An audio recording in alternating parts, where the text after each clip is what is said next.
Shalom, bon matin tout le monde, bon réveil. Que notre Elohim ce matin vous bénisse, qu'il vous garde, qu'il vous protège pendant que vous allez vaquer à vos occupations. Si c'est votre anniversaire en ce jour, nous voulons vous souhaiter joyeux anniversaire. Soyez bénis, soyez heureux, soyez contents, soyez conscients.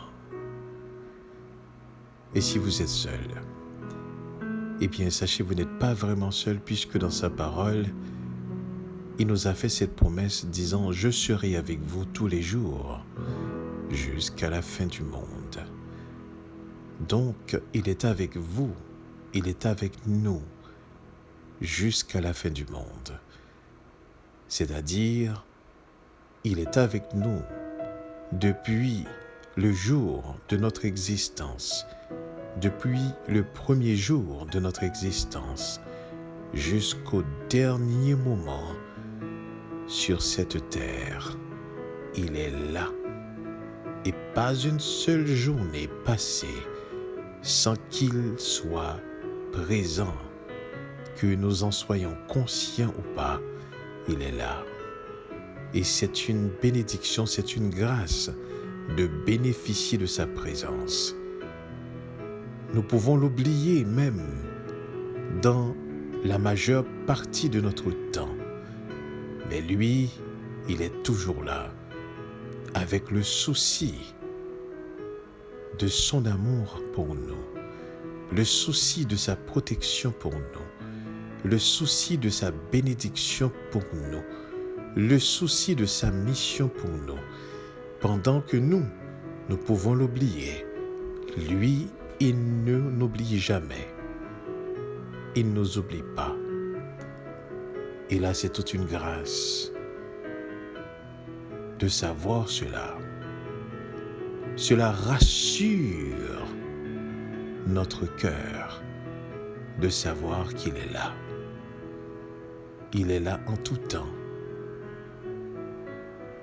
et en toutes circonstances, car il a promis et il ne manquera pas certainement à ses promesses. Jusqu'à aujourd'hui, aucune de ses promesses n'est restée inaccomplie, inachevée. Toutes ses promesses ont été achevées. Et si vous voyez parmi ces promesses qu'il y en a une qui n'a pas été accomplie, eh bien ce n'est pas parce que ça n'a pas été accompli, c'est parce que ce n'est pas encore accompli. Voilà ce qui fera toute la différence. Car tout ce qu'il dit, il le fait. D'ailleurs, ce matin, on va voir un texte dans le livre de Yohanan, et que le roi Kodesh nous donne l'esprit, la langue, la compréhension nécessaire que nous puissions effectivement présenter notre sujet de ce matin. Donc, nous allons trouver notre sujet dans le livre de Yohanan, au chapitre 18, au verset 38. De toutes les questions qui ont été posées, il y a une question qui est d'une extrême importance. Une question qu'aujourd'hui, des hommes modernes se posent. Mais il y en avait un homme qui avait posé cette question.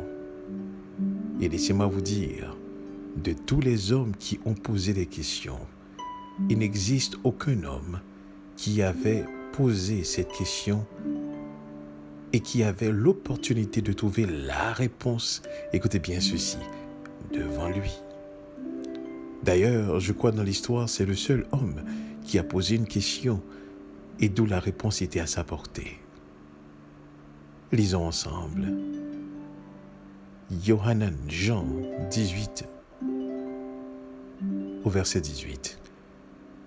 Pilate lui dit, « Qu'est-ce que la vérité ?» Après avoir dit cela, il sortit de nouveau pour aller vers les Juifs. Et il leur dit, « Je ne trouve aucun crime en lui. » Pilate lui dit, « Qu'est-ce que la vérité ?» Après avoir dit cela, il sortit de nouveau pour aller vers les Juifs. Et il leur dit, « Je ne trouve aucun crime en lui. » Écoutez bien ceci. Voici la question de Pilate. Qu'est-ce que la vérité?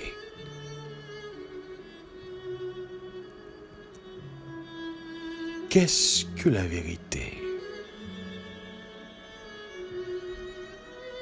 En posant cette question, il aurait fallu que vous compreniez qu'est-ce qui a traversé cet homme, ce Romain, à poser cette question. Qu'est-ce que la vérité? Mais ce qui est drôle et, comme on dit en anglais, funny, c'est qu'en posant cette question, il avait la réponse devant lui. Mais seulement ne pouvait-il pas reconnaître cela. Mais Pilate a posé la question. Et si je vous disais que Pilate a répondu la question? Il a posé la question et la réponse lui fut donnée. Qu'est-ce que la vérité? Et il est parti vers les Juifs et Pilate a dit ceci, « Je ne trouve aucun crime en lui. » Qu'est-ce que la vérité? Et la réponse, « Je ne trouve aucun crime en lui. » En disant cela, Pilate a rendu témoignage véritablement de qui était Yeshua.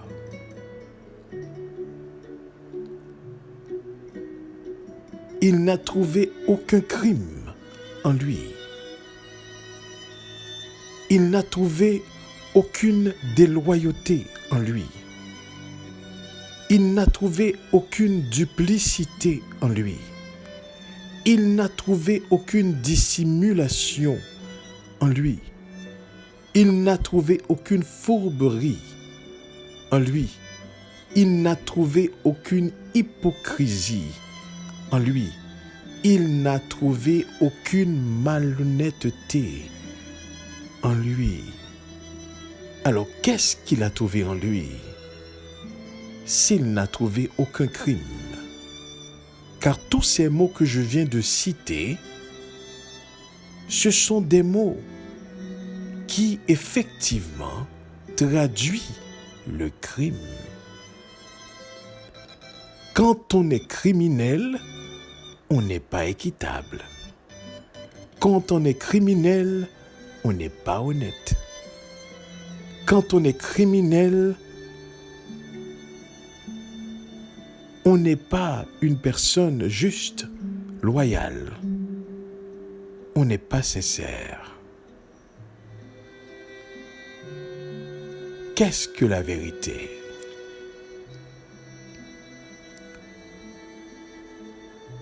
On a amené Yeshua à Pilate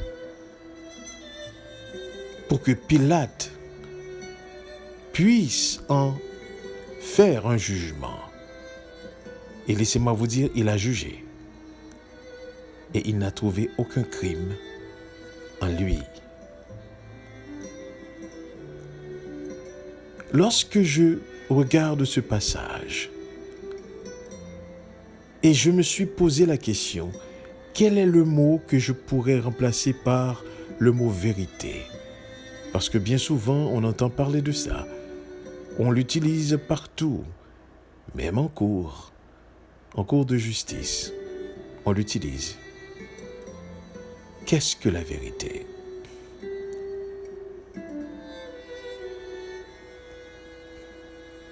Eh bien, le mot que nous pouvons utiliser pour traduire le mot vérité, parmi tous les mots qu'il y a, il y en a plusieurs probablement, mais le plus approprié, écoutez bien ceci, c'est le mot droiture. Droiture.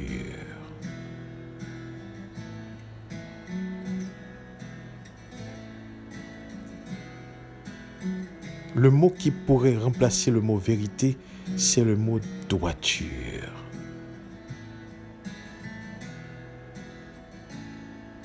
Dans le livre de Job, il y a quelqu'un qui dit « C'est avec droiture de cœur que je vais parler, c'est la vérité pure qu'exprimeront mes lèvres. » Donc ce qui voudrait dire quelqu'un qui est droit, qui marche dans la droiture, c'est une personne qui ne parle que la vérité.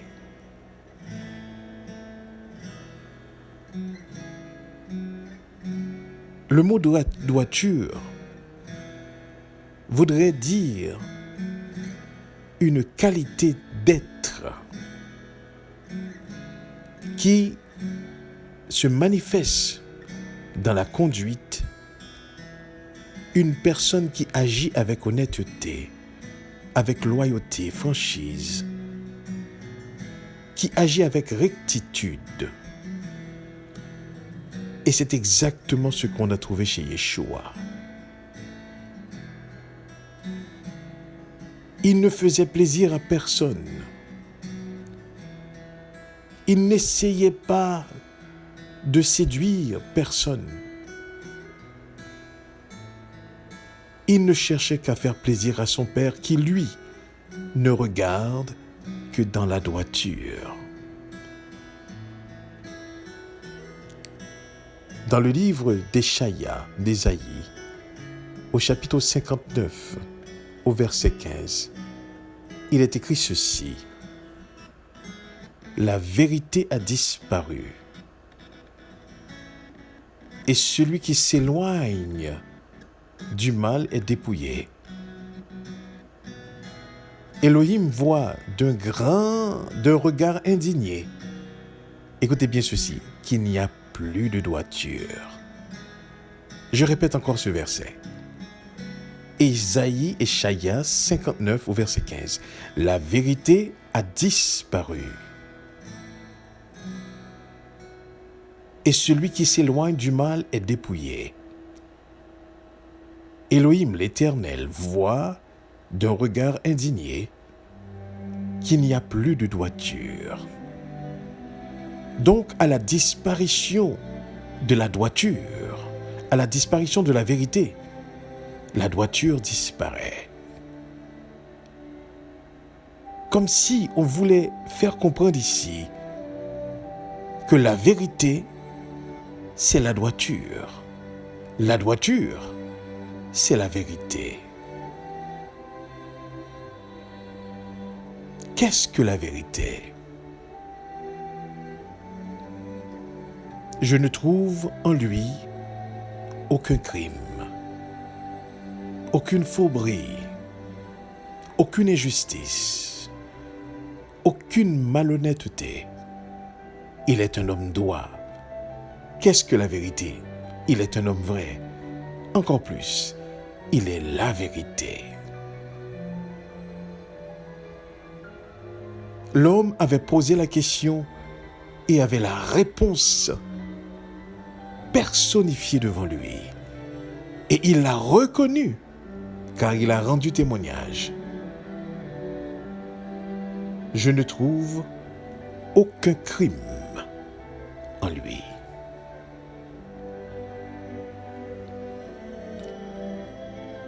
Quand vous marchez, quand nous marchons selon la vérité,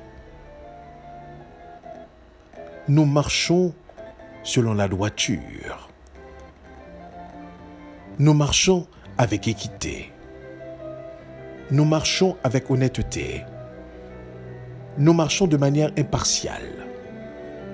Nous marchons dans l'incorruptibilité,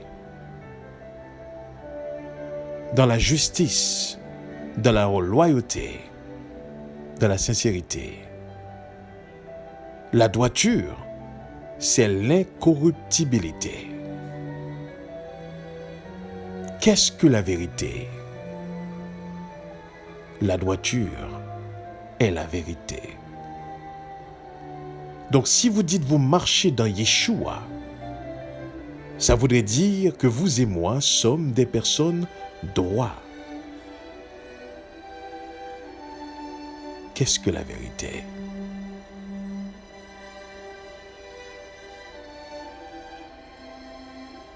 Et dans le livre d'Échaïa, il est clair.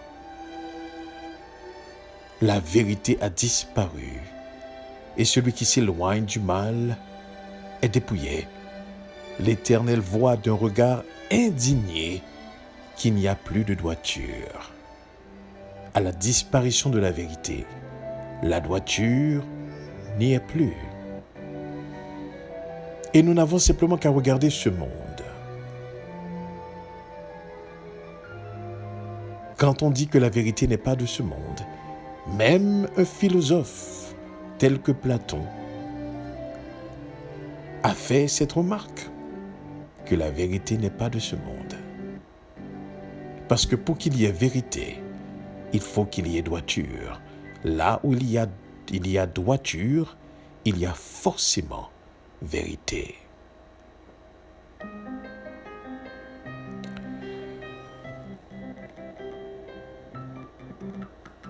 Vous devez comprendre ceci.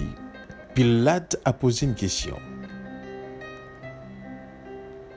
Et la réponse, il lui-même a rendu témoignage en disant qu'il ne trouvait en Yeshua aucun crime.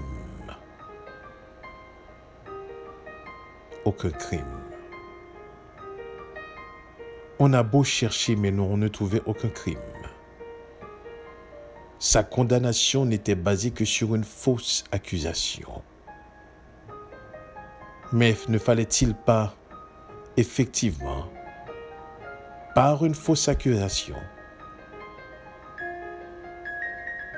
faire justice à ceux qui ont été vraiment accusés? C'est son innocence qui nous couvre. C'est sa justice qui nous justifie. C'est sa vie qui nous rend la vie.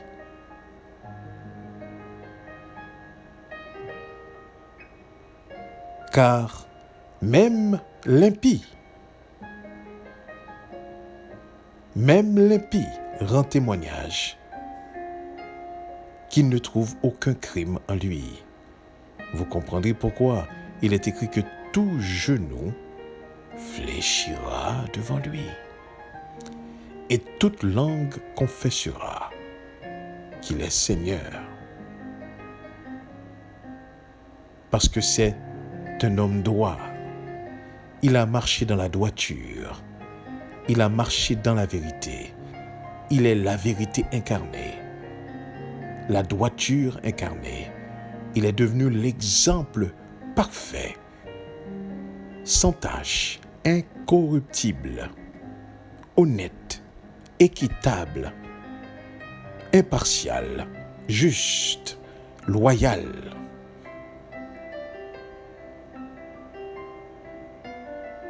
C'est pour cela, peu importe ce que l'homme voudrait dire, peu importe la compréhension, peu importe la manière dont l'homme voudrait faire un mystère de la vérité, mais il y a une chose que vous devez être certain, c'est que la vérité, c'est la droiture. Si vous êtes droit, vous êtes vrai. Si vous n'êtes pas droit, vous ne connaissez pas la vérité. vous n'êtes pas dans la vérité.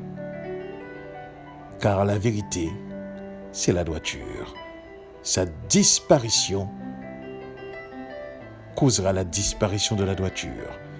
Et là où il n'y a pas de droiture, il ne peut y avoir de vérité.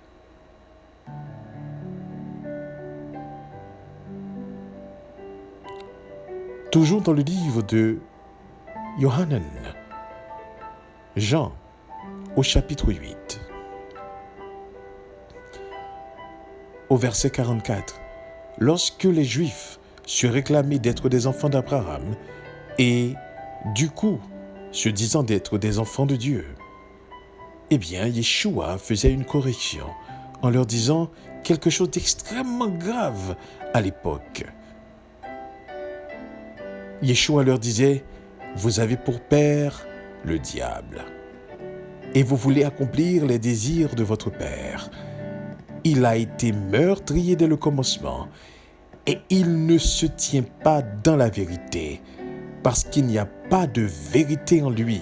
Lorsqu'il profère le mensonge, il parle de son propre fond, car il est menteur et le père du mensonge. » Remarquez bien, Yeshua a dit il a été meurtrier dès le commencement et il ne se tient pas dans la vérité. Maintenant, si vraiment la droiture, c'est la vérité s'exerce dans la droiture, on ne peut pas les séparer. Remplaçons justement dans ce verset la vérité par droiture et regardons le sens du texte. Je reprends pour vous, je relis. Vous avez pour père le diable, et vous voulez accomplir les désirs de votre père. Il a été meurtrier dès le commencement, et il ne se tient pas dans la droiture, parce qu'il n'y a pas de droiture en lui. Lorsqu'il profère le mensonge, il parle de son propre fond, car il est menteur et le père du mensonge. Il n'y a rien de droit en lui. Il ne se tient pas dans la droiture. Et si je comprends bien le mot hébraïque du mot péché que nous avons en français, c'est exactement ce que ça voudrait dire aussi. Rata. Rata, c'est le mot qui voudrait dire je vise quelque chose mais que je passe à côté. Donc, j'ai raté. Je ne l'ai pas eu de manière droite. Je n'ai pas atteint le but. Il n'y a pas de vérité sans droiture. Et là où il y a de la droiture, il y a la vérité. À la question de Pilate, qu'est-ce que la vérité? Eh bien, le roi Kodesh nous dit ce matin, la vérité, c'est celui qui marche dans la droiture. Celui qui marche à l'instar de Yeshua. Celui qui marche dans la loyauté de sa parole, dans l'honnêteté, dans l'incorruptibilité, dans la justice de sa parole. Nous savons que nous connaissons Yeshua si seulement nous marchons dans la droiture.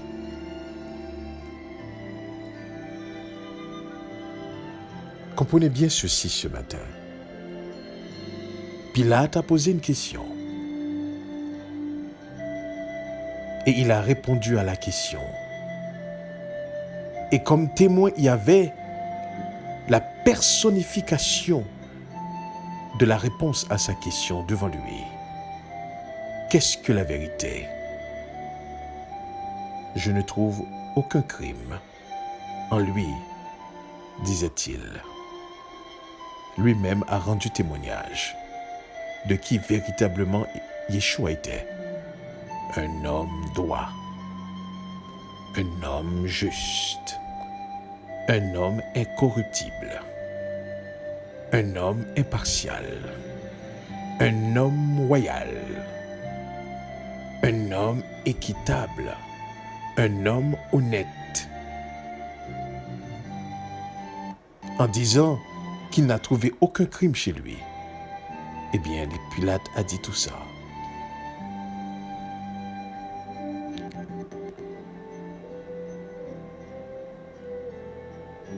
Comprenez bien ceci.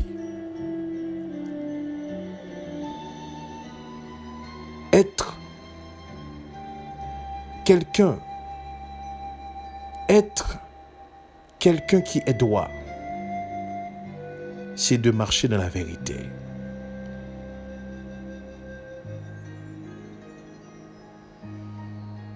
Et que ma prière ce matin pour nous, pour moi, pour vous, c'est que nous puissions apprendre à marcher avec droiture de cœur. C'est ainsi que nous savons que nous marchons dans la vérité. Je sais que je marche dans la vérité quand ce que ma bouche dit vient de mon cœur. Je sais, je marche dans la vérité quand je suis impartial. Je sais que je marche dans la vérité quand je suis honnête. Je sais que je marche dans la vérité quand mon modèle est Yeshua.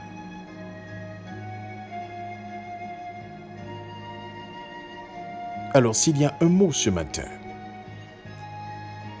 qui traduirait le mot vérité, un mot que vous pourriez effectivement utiliser à la place de la vérité, j'ai regardé et le mot, c'est la droiture. La droiture. Car à la disparition de la vérité, la droiture n'y est pas. Et ce monde est l'exemple typique de ce que nous sommes en train de dire. La droiture a disparu, la vérité a disparu et il n'y a pas de droiture.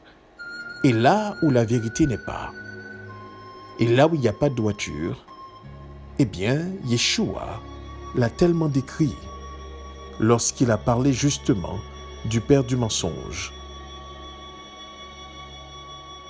Il dit qu'il est le père du mensonge. Il a été menteur dès le commencement, dit Yeshua. Il a été meurtrier. Donc quand on n'est pas dans la droiture, on est meurtrier. Quand on ne se tient pas dans la vérité et dans la droiture, eh bien, on profère le mensonge.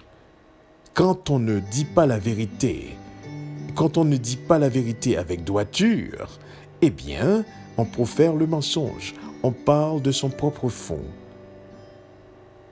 Et on a comme père, qu'on le veuille ou non, le diable.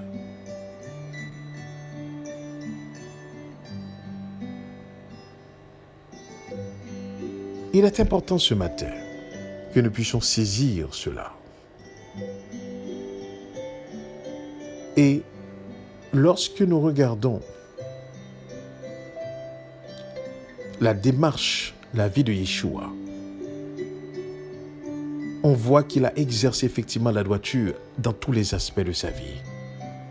Il a été impartial, que ce soit avec sa mère, que ce soit avec son père, que ce soit avec ses amis, que ce soit avec n'importe qui.